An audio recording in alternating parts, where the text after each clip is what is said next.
What is it that makes the violin and you important to the Dave Matthews Band? What role does it play? I think, first of all, a lot of kids have never really heard, violin before. They don't really hear it a lot in popular music, and it's something new to them. It's something different,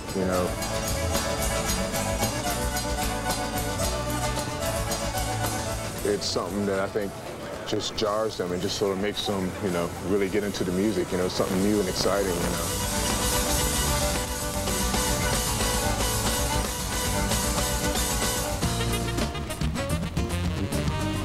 Leroy Moore has been playing the saxophone since junior high school.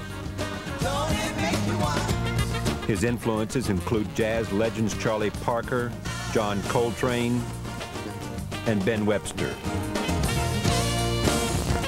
Like the others, he's at a loss to explain how the Dave Matthews sound came together. Yeah, it was just different. But I had a feeling of, I sort of knew though that it was really happening. That it was special, yeah. That it could go somewhere. Absolutely.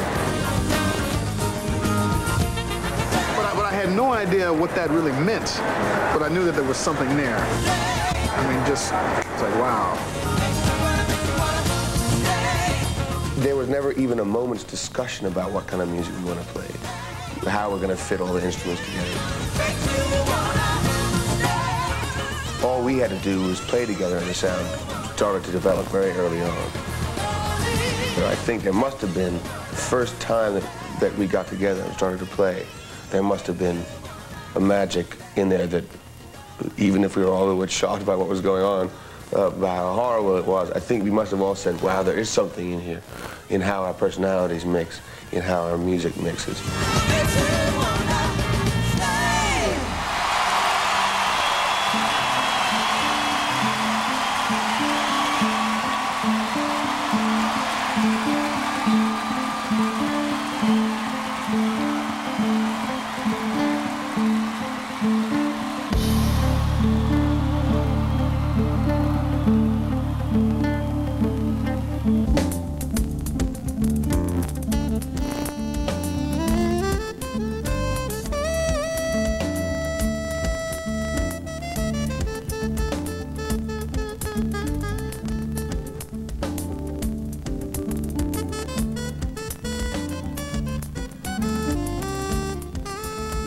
Because the band's trademark would become long, airy, intricate solos, a reminder of the Grateful Dead, the band knew that word of mouth from live performances, not studio recordings, would be the key to success.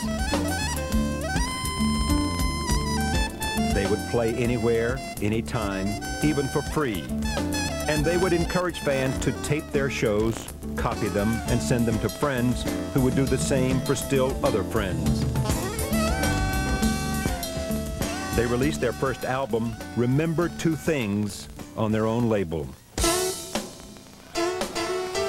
It sold more than 150,000 copies, mostly out of the trunk of a car. Manager Corin Capshaw laid out the plan. I'd seen bands come into my club before that had record contracts and they were getting paid $100 and they were, on tour support. And nobody's there, their opening band, nobody's paying attention to them, and a record company's trying to get something going. And I said, nuh-uh, that system doesn't work. So I said, I want to get this band in front of people. And the more people that see this band, the more people that are going to come to see them, and it's going to be exponential.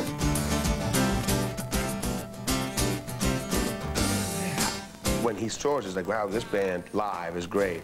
They need to be playing more. We at that stage were like, we'll play as much as we need to play. Anywhere, we'll do anything. We'll go to fraternity house if you want us there, we'll be there. And we'll play 8 days a week, and that's it.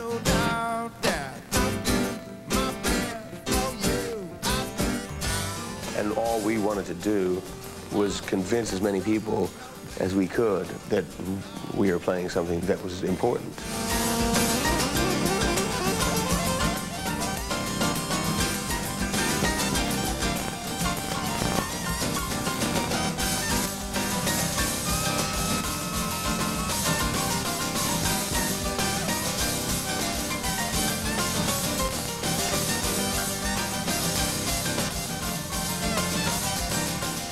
being who you are, this would be, if you made all the same amount of money, sold more record albums, it wouldn't be half as much fun if you didn't tour. Yeah, I don't think we could manufacture, and I don't think any of it could be here if it wasn't for touring. I don't think the way we play together, I don't think the sound we have, I don't think any of it could have been developed if it wasn't for the fact that we tour. It couldn't exist as this band. Because we have to be changing all the time. We have to be playing all the time. It's your laboratory. Yeah. Right? Absolutely. It is your laboratory. Yeah. Even a sound check is a laboratory for you. Mm-hmm.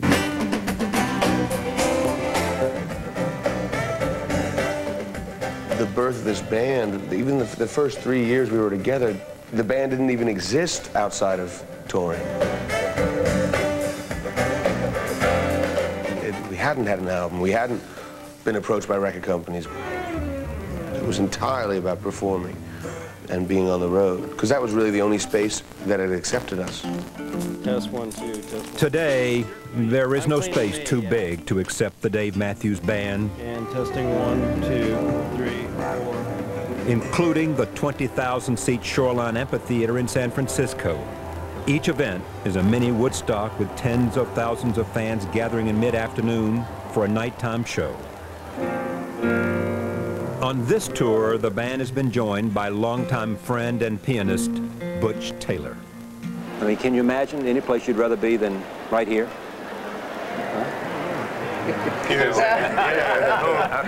A home in bed with my kids. Oh God! Oh, yeah, this is my first long tour, so it's tougher for me. It's tougher. Yeah, and I also didn't ride around in the station wagon, and you know, for those first 5 or 6 years, or 7 or 8 or 9. Yeah. So we rode around in plenty of vans and did all that. Oh yeah.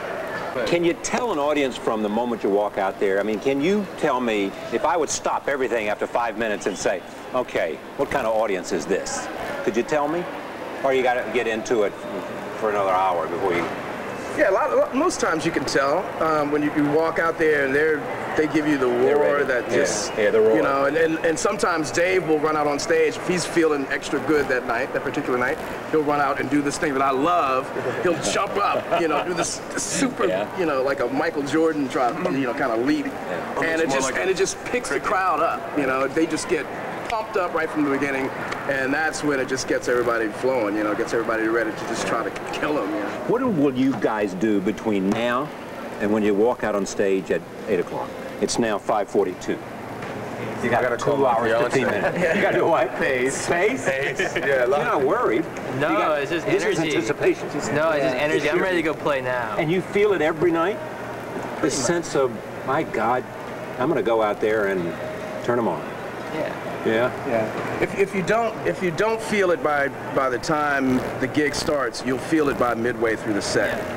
And that's never failed. I remember a time I was sick as a dog. I had the flu. This was years and years, 7 years ago or so. We were playing at Van Riper's. And I was sick as a dog, and I did not want to play. That was probably the only day of my life that I did not want to play. And went on stage. By midway of the set, I had a fever, and by midway through that set, I was into everything that was going on stage and had forgotten all about being sick. So, yeah, it never fails. It never fails, yeah, exactly. Yeah. I've never been to a Dave Matthews Band concert. This is my first one, so I'm pumped. All right. What's the idea behind an entrance when you got 20+ thousand people been waiting just to hear you perform?